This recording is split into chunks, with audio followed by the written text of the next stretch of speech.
Tonight, an emergency warning for an out-of-control blaze burning in Gippsland after a day of extreme heat and fire danger.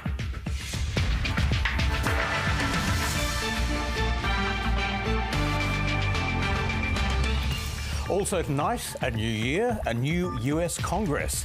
How the Democrats say they'll end the shutdown without funding the president's border wall. A petrol tanker explodes south of Sydney with nearby homes evacuated.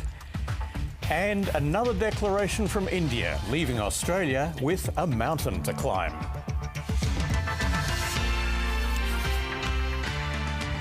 Good evening, Paul Higgins with ABC News. Well, on this sweltering day, an emergency warning has been issued for a fire threatening lives and homes near Rosedale in Gippsland tonight. We're joined now by Emergency Management Commissioner Andrew Crisp at the State Control Centre. Andrew, what's the latest on that fire emergency near Rosedale? Yes, you're right, Paul. We have issued an emergency warning, but it's for a very small number of homes. The emergency alert message has only gone out to 117 landlines, and we do have firefighters on the ground that have been working with local community. But it is a fire that it's significant, and it's burnt more than 550 hectares. And again, we're waiting for the change, which is coming through about now, to see what will result from the change itself. And I understand crews are also battling some other out-of-control blazes. You know, the other fire that is causing us some concerns at the moment is Strathbogie, so sort of southeast of Euroa. So again, we've got significant resources on that particular fire. We've got 30 fire trucks, we've got 11 aircraft. So the large air tanker that we sort of borrowed from New South Wales, we pre-positioned into Albury, and one of the large air cranes, one of the big helicopters out of Melbourne, and a number of other aircraft are working on that particular fire. So in some respects, there have been other fires, but our focus now is really Rosedale and Strathbogie. And because of the resources that we've got, again, significant resources on the Rosedale fire, so 12 aircraft, 26 trucks. With the Strathbogie fire, what we'll do, and this will be probably the first time, we'll actually be fighting fires at night by helicopters. So helicopters out of Ballarat and Mangalore will be working on that particular fire. Andrew, how challenging has this day of near-record heat been for authorities? Look, any time we get conditions like this, very hot weather, some wind to go with it, there are some challenges. But again, you know, my thanks. At this stage, we've still got some way to go. But our firefighters, our air crews have done an absolutely amazing job today. But they will continue to work into the night and do what needs to be done tomorrow. So there have been challenges for us. But as we know, it's more than just fire. So across our beaches, there's been 37 rescues today, 4 boats capsized. And as we're all aware, we've had 7 drowning deaths in this state since Christmas Eve. So again, that message around water and water safety is critical. Andrew Crisp, thank you for joining us tonight. Thank you. Well, authorities say they're also disappointed with a number of fires sparked by people camping. Ambulance Victoria has responded to nearly a dozen reports of children locked in hot cars.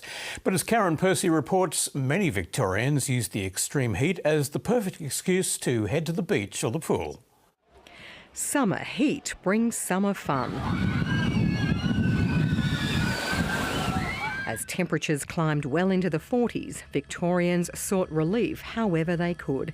Staying afloat was the key for many at Lake Hume in the state's northeast, which has experienced several days of searing heat. You just got to have a swim every now and then and you're fine. Some campers brought the comforts of home. We're lucky we've got some air conditioners in our camp and in the caravans. The breeze is, certainly pleasant. Others left the air conditioning to nature. Melbourne's beaches were busy with folks from all walks of life, be it 2 legs or 4. At Melbourne Zoo, the residents were playing it cool. Some activities were cancelled because of the heat, allowing for some family playtime.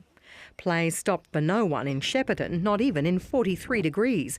WA and Victoria slugged it out in the Country Cricket Championships. Other locals made a beeline for anything that would get them wet. Oh, we got out of the house and come down here for Aquamove to enjoy the splash park for the kids. Yeah. But some visitors to the region are finding it a bit much. Shocking. Not used to it. Tasmanian weather's better. For those wanting less active pursuits, the State Library in Melbourne proved to be a popular spot. Emergency Management Victoria reported a number of small fires, some started by campfires. This behaviour has the potential to create such significant impact that it really is dumb. It should not happen. Sadly, we've had to respond to close to 10 cases for kids locked in cars. It's never okay to leave a kid, an animal, pet, or anyone in a vehicle, particularly on a hot day like today. On the waters around Melbourne, rescuers responded to at least 10 incidents. When the cool change came, it came fast. Wind and cloud swept into Melbourne, pushing the temperature from 42 degrees to 27 degrees in a matter of 10 minutes. While other parts of the state will continue to swelter, some Victorians will sleep more comfortably tonight. Karen Percy, ABC News, Melbourne. Another illegal chemical waste dump has been discovered in Melbourne's north as investigations continue into what's been described as organised illegal activity. At least one site has been linked to the businessman who was leasing the West Footscray warehouse, destroyed in a massive industrial fire last year. Emma Younger reports. Thousands of stacked nylon bags are threatening to topple the fence bordering the factory Robert Trantino manages. What our biggest concern is a fire hazard with all the nylon bags.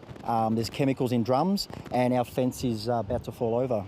His concerns have been validated. The EPA has identified this factory in Campbellfield as an 8th site in Melbourne's north where chemical waste is being stored illegally. In this case, so brazenly, the drums are visible from the street. So that's the greatest concern, is not knowing what's in those drums. There's about, I think, 100 to 200 drums. Businessman Graham White has been linked to at least one of the sites identified by the EPA in the last week. He was leasing the West Footscray warehouse, which was destroyed last September in one of Melbourne's worst industrial fires. The EPA says it's pursuing new leads as it continues to guard suspected illegal dump sites like this one. It estimates it could take weeks to work out what's in the containers they've already discovered and how to dispose of them. The state government has ordered WorkSafe to review the penalties for rogue operators who illegally stockpile hazardous material. We are looking right now what can be done under the current laws and what else we need to put in place to have the right penalties and the right enforcements.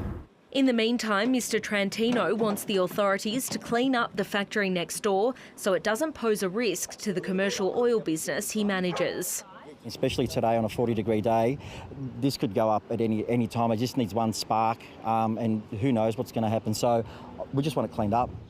Authorities say a fire management plan is in place to ensure none of the sites ignite before they're able to remove the waste. Emma Younger, ABC News, Melbourne. In the United States, the political dynamic has shifted with the swearing-in of a new Congress. President Trump's opponents, the Democrats, now control the House of Representatives, and they're warning the president that impeachment proceedings aren't off the table. Here's North America correspondent James Glenday. After 8 years on the outer, Nancy Pelosi is Speaker once again. I now call the House to order on behalf of all of America's children. The most powerful elected woman in America is both loved and loathed, and many now see her as the de facto leader of the Democratic opposition to Donald Trump. Our nation is at an historic moment. 2 months ago, the American people spoke and demanded a new dawn. From daybreak, the California Congresswoman was on the attack, using a breakfast TV appearance to claim the indictment or impeachment of the president is now on the table. We shouldn't be impeaching for a political reason, and we shouldn't avoid impeachment for a political reason. Her Democrats then used their new House majority to pass spending bills that would end the partial US government shutdown. Please raise your right hand. But they contain no money for Donald Trump's border wall with Mexico and won't be approved by the Republican-held Senate. So I would call it political theatre, not productive lawmaking. Of course, political theatre is part and parcel of shutdown stalemates. Beautiful place. Flanked by border control officers, Donald Trump made his first ever appearance in the White House briefing room. We will build the wall. Minutes earlier, he tweeted a dramatic video supposedly showing violent asylum seekers, evidence, he said, of the need for a stronger border. You can call it a barrier, you can call it whatever you want, but essentially we need protection in our country. We're going to make it good. The people of our country want it. More talks on the government shutdown are likely tomorrow, but a solution to this crisis requires someone to back down. And yet, nearly 2 weeks on, there's little sign that anyone is really ready to budge. James Glenday, ABC News, Washington. Global economic growth fears have flared up again after more bad news out of the US. Wall Street tumbled nearly 3% after Apple's revenue downgrade, and signs that American manufacturing is slowing to a rate usually associated with a recession. Here's Philip Lasker. Investor nerves are frayed as the negative news keeps rolling in. Well, sentiment's as bad as I've seen it for a long, long time. It began with another dumping on Wall Street as it responded to Apple's $7 billion revenue miss. It was a massive miss for the December quarter, with China as the key culprit. Apple shares plunged 10% to a 20-month low. It was yet another sign that the Chinese economy has been weakened by the trade war between the world's biggest economies. Nobody wins a trade war. The idea is to inflict more damage on your opponent than they can on you. And in this respect, obviously, Apple's news tells us something about how American companies are being hurt by this conflict. Markets are also rattled by a surprisingly big drop in the US manufacturing index, which is the kind of fall that's usually associated with recessions. It also follows falls in manufacturing in Europe, China, Taiwan and Malaysia. Ultimately, the market is concerned that perhaps even if we do see a resolution between those two nations about trade, that the damage is actually done to the global economy and we are hurtling towards a recession. By the time Asia started trading, news that the US and China would hold trade talks next week calmed nerves. Chinese markets were up strongly, but Japan dived almost 3% after playing catch-up on what was the first trading day of the year. The trade news helped the domestic market as well. After falling sharply at the start, it recovered most of the lost ground. But technology stocks are on the nose and led the falls here. Gold is continuing its strong run on the back of the global concerns, and the Australian dollar has rebounded after hitting a low under 69 US cents. Interest rate markets here are telling us that as the year goes on, the chance of a rate cut is increasing. So by October's Reserve Bank board meeting, there's an almost 30% chance of a rate cut, but no chance of a rate hike. US rate expectations are also changing. That tells you that the markets are sensing that we are getting closer towards some sort of technical recession playing through. Investors are in urgent need of consistent and credible positive developments. Philip Lasker, ABC News. Shocked onlookers have recorded the moment a man was stabbed before the offender stole a taxi and sped from the scene in Sydney's south. It happened in front of a crowd on a busy road and came during a police pursuit which sprawled through 4 suburbs and left 1 man dead and 2 people in hospital. Philippa McDonald reports. At about 3 o'clock this afternoon, police say they tried to stop a driver of a 4-wheel drive in Bass Hill. The police car was rammed. The driver of the 4-wheel drive then headed towards Chullora, where he left his vehicle and stole a supermarket delivery truck. He then drove south, smashing into several other cars along the way to Rockdale. Police say 10 minutes later he arrived at a busy Rockdale intersection where he crashed into 3 more cars. It's here shocked onlookers saw the man get out of the truck, produce a knife and stab a bystander. That victim is currently in St George Hospital undergoing surgery. He's in a serious but stable condition. Look at this man. He then accosted a taxi driver and stole the cab, leaving the cabbie shocked but unharmed. I think someone got carjacked, right? But the violence again escalated as the man drove to Arncliffe. Pol Air was in the area and began following that vehicle. That was then stopped in Arncliffe in Forest Road. Police say when they confronted him, he got out of the car and injured himself. Police were unable to save him. The members of the public who've come to the aid of other drivers and it came to the aid of the victim here in West Botany Street are to be commended, and they will receive some formal commendation. Philippa McDonald, ABC News. A truck driver has had a lucky escape after his fully laden fuel tanker caught fire near Wollongong, south of Sydney. Anxious residents in nearby streets had to be evacuated for much of the day. Gavin Coote reports. It's every motorist's nightmare. A tanker loaded with fuel on fire on what's usually a busy road just after 8:30 in the morning. From cars and from a pedestrian bridge, the blaze could be seen taking hold, to the horror of locals. There was a couple of explosions, and then with each explosion, the flames just got more and more and higher, like fireballs. Just a concrete barrier stood between Elise Fitzsimmons' family daycare centre and the fiery truck. Fearing the worst, she bundled the 2 toddlers she was looking after into the car. I was like, oh my goodness, I've got to get these kids out of here right now. 19 people in neighbouring streets were evacuated. It might not be safe to get in now, so we are waiting. The 44-year-old truck driver had been travelling south along the motorway. The driver noticed smoke coming from the vehicle. He's pulled over to the side of the road and he's immediately contacted emergency services. He escaped without injury as the engine, cabin and 2 of 6 fuel compartments ignited.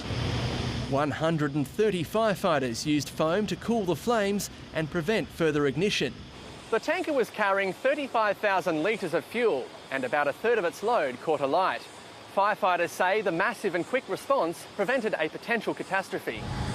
Over 5 hours they worked, but the fuel, water and foam runoff is now proving to be an environmental challenge. We are working with the environmental protection agencies in looking at securing the drainage systems and also any runoff into any of the surrounding areas. The owner of the tanker, Metropolitan Petroleum, has not responded to the ABC's requests for an interview. Gavin Coote, ABC News, Wollongong. In Saudi Arabia, 11 people have appeared in court charged in connection with the murder of journalist Jamal Khashoggi. It's unclear what role the suspects played in the killing of the Washington Post columnist at the Saudi consulate in Istanbul last October. At least 5 of the accused could face the death penalty. A top North Korean diplomat has disappeared shortly before his posting was due to end.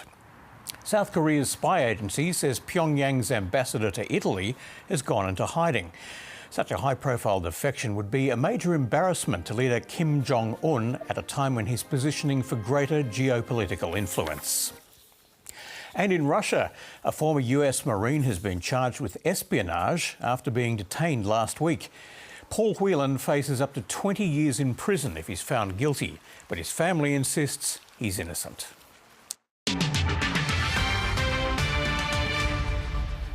Well, India has a stranglehold on the 4th and final test against Australia after 2 days of play.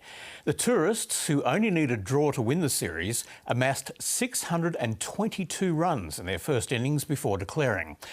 Australia's openers managed to survive until stumps after a demoralising day in the field.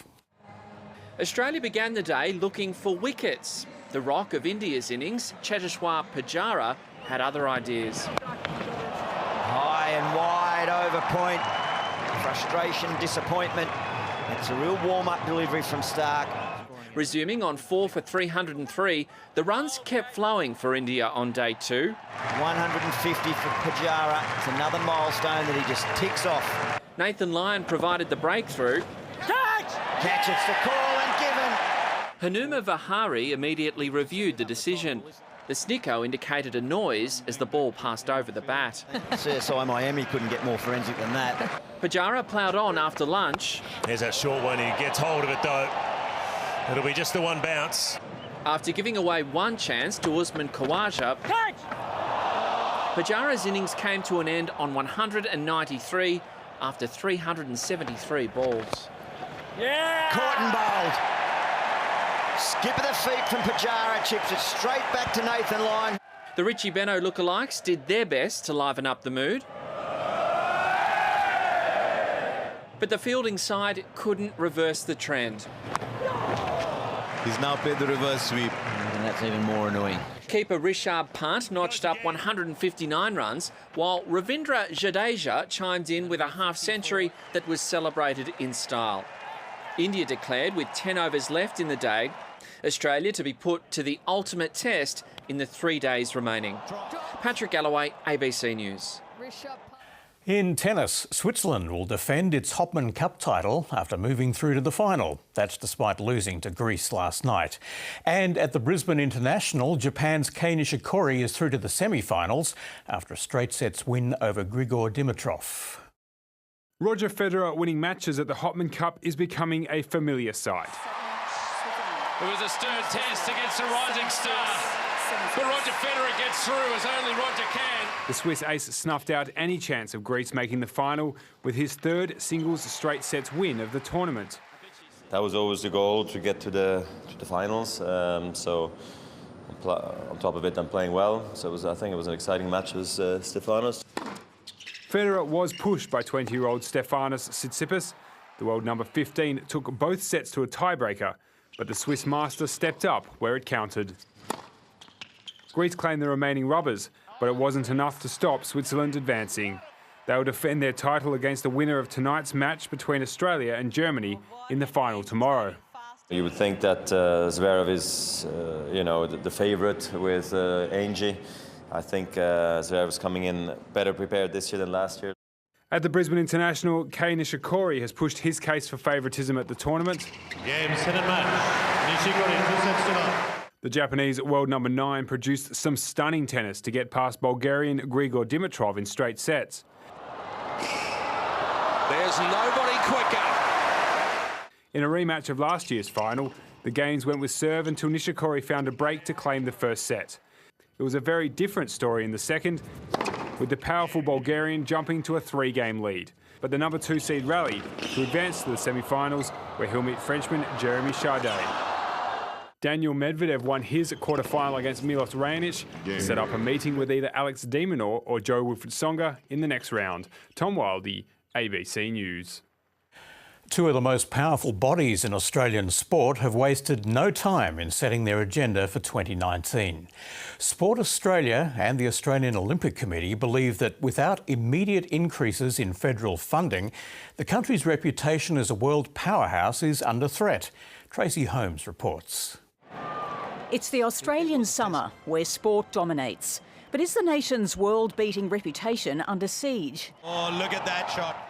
The head of Sport Australia thinks so and has called for more federal government funding. Australia faces a very different and much more competitive environment in international sport than what it's faced in the past. We believe that there is a very compelling case for substantial additional investment in sport at all levels in Australia. After 7 years of cuts, by 2020, in real terms, sports funding will be down by 25%. The Australian Olympic Committee boss says that needs to be reversed urgently. But not just for the sake of winning medals at games, but also for participation. And participation breeds the champions of the future, but participation also is a great health outcome. Sport sits inside the health portfolio. The federal health budget is over $99 billion. Sport Australia gets just $230 million. That's an investment of less than $10 per person. 4 new Sport Australia board members, unveiled today, need to find a solution to the funding crisis. Among them is Paralympian Kurt Fearnley. On Twitter, he said he's a true believer in the power of sport. So as the crowds pour into the cricket and the tennis around Australia this summer, is it fair to put the onus back on the paying public for more tax dollars? Do they care if Australia isn't the world-beating force in sport that it once was? Yes, because that's our identity with the Aussies, yes. But I think hospitals and education are probably more important. Everything comes from the grassroots, so investing in that would probably be the way for the future. For the Australian taxpayer, it's an investment. It's no different than an investment in the tourism industry or in any other industry. It's no surprise these calls are being made a year away from the next Olympics and months out from a federal election. There's an election coming up and we think it's a great time to have that discussion. The new board of Sport Australia meets later this month. Tracy Holmes, ABC News. 12 months after a devastating fox attack, the penguin population at Warrnambool's Middle Island is improving. Nearly a third of the birds were killed, but now things are looking up thanks in part to the Maremas standing guard. Daniel Miles reports. Meet Mezzo. He may not look it, but at all of 18 months old, this bundle of fluff is Middle Island's fiercest penguin protector. You've got to be careful, because give them a chance, they've got you. Mezzo's a Maremma, an Italian sheepdog that protects the island's small penguin population. Last year, 140 penguins were found dead, killed in a fox attack before the dogs could make it to the island. But 12 months on, things are on the improve. We have at least 50 breeding penguins at the moment, so we're looking up from what we had last year, and we're really hoping that by the end of January we're going to have about 100 penguins in our colony. Wildlife officers have been busy counting the penguins, which have returned to their burrows in healthy numbers. You can actually see the path that the penguins come up. That's been over many, many years. That's been carved by penguins. So you'll see it's about a penguin height. Oddball, where are you, mate? Warrnambool's penguins were made famous by the 2015 film Oddball, the story of the island's original penguin protector. It's the best movie for 40 years. I say it's the best since Storm Boy. Though there's some debate within the team when it comes to Swampy Marsh's founding pooch's impact. We hear all this stuff about Oddball. Oddball spent 4 weeks on the island. Yudi has spent, and her sister Chula, have spent 8 seasons, so they're the true heroes of this project. Before the introduction of the Maremma program on the island in 2005, there were less than 10 penguins left. However, the introduction of the dogs has proven a life-saving boost, not only for the penguins, but for the entire region. People come to Warrnambool just to see the dogs and learn about the penguins, and they've got to eat in Warrnambool, they've got to stop somewhere, so there must be quite a bit of money comes into the town because of the penguins and the dogs. Injecting life into the economy and the environment. Daniel Miles, ABC News, Middle Island. Well, after our sweltering day, a cool change is slowly bringing some relief from the extreme heat. At least it wasn't too hot for sleeping last night, down as low as 11 at Lake Eildon, but above 23 at Mildura, Oyen and Walpiup. And Walpiup was in fact the hottest place today with a high of 46.6 degrees. That's equal to the January record for there. Swan Hill also equalled its January record. Avalon hit 45.8 today. That's just half a degree shy of a January record. In Geelong, 44.3 was an absolute scorcher. In Melbourne City, we briefly touched 42.6 at 3:41. That's 109 degrees Fahrenheit and our hottest day in just on 5 years. It did drop 15 degrees in 10 minutes around 4 p.m. and here's what it's like outside right now with a few thunderstorms to boot. Hobart was blanketed by bushfire smoke this morning before a lunchtime change. Much milder today in Adelaide. Cyclone Penny off the Queensland coast is at Category 2 strength. It's tracking more southerly now and there's still uncertainty about its future path. You can just make out that cold front and trough crossing Victoria. They will leave us with a much cooler southwesterly wind tomorrow and Sunday and a few showers, mostly over Gippsland. Another trough will bring more showers to eastern Victoria Tuesday and Wednesday. Tomorrow, fine in Perth, Adelaide, Hobart and Brisbane. In Sydney and Canberra, afternoon showers and storms. Well, back home, a shower or two tomorrow, contracting to the south in the afternoon. And as you can see there, they're going to become more extensive over Gippsland. The cool change will finish crossing the state by morning, so a much milder day coming up tomorrow. Possible morning thunderstorms over central and eastern parts. And cooler with that south to southwest wind. Don't forget there is a total fire ban statewide until midnight tonight. On the bays, a south to southwesterly to 25 knots tonight, 10 to 15 knots in the morning and 15 to 20 knots southerlies in the afternoon. Gales tonight on Port Phillip and the Gippsland Lakes, strong winds on Western Port, the Central and Gippsland coasts. Well, a thundery shower or two around Melbourne tonight and a very different day coming up tomorrow. Cloudy with a shower or two in the morning and early afternoon, 17 to just 21 degrees in the city with a southerly breeze. On Sunday, mostly sunny with light winds and an afternoon sea breeze, 23. Monday, 26 and partly cloudy. Tuesday, the chance of a shower, 27. On Wednesday, again a possible shower, 23. Thursday, partly cloudy, 22. And Friday, a sunny 28 degrees. And that is all for now from the team here at Southbank. Have a great weekend and we'll see you again tomorrow night at 7.